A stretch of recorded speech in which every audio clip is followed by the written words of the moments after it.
Hello guys, আপনারা দেখছেন মা কালী তাসেবেন আর আপনাদের সঙ্গে আছি আমি সুখেন্দু।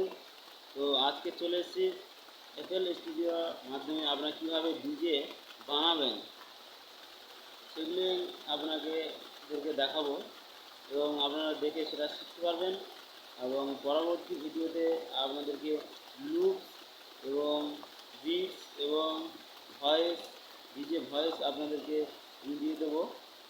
ভিডিওগুলো দেখতে থাকুন পরপর, আর চ্যানেলটাকে অবশ্যই সাবস্ক্রাইব করবেন এবং লাইক করবেন, শেয়ার করবেন।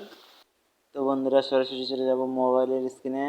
তো মোবাইল স্ক্রিনে এফএল স্টুডিওতে চলে এসেছি। তো সরাসরি মোবাইলের এফএল স্টুডিওতে চলে এসেছি। তো এফএল স্টুডিওতে ক্লিক করে আপনারা নিউতে ক্লিক করবেন, নিউতে কন্টিনিউতে ক্লিক করবেন, ওকেতে ক্লিক করবেন, করার পরে প্লাস আইকনে ক্লিক করবেন। এখান থেকে আপনারা ড্রামস নিয়ে নেবেন। ড্রামস নেওয়ার পরে এখান থেকে আপনারা লোড সিম্পল নিয়ে নেবেন। লোড সিম্পলে মিনিমাল কিক নিয়ে নেবেন একটি। আমি এই কিকটি নিয়ে অবশ্যই বন্ধুরা কানে হেডফোন দিয়ে শুনবেন, শুনতে খুব ভালো লাগবে। তো এখানে ফোর স্টেপটা নিয়ে নিচ্ছি আমি।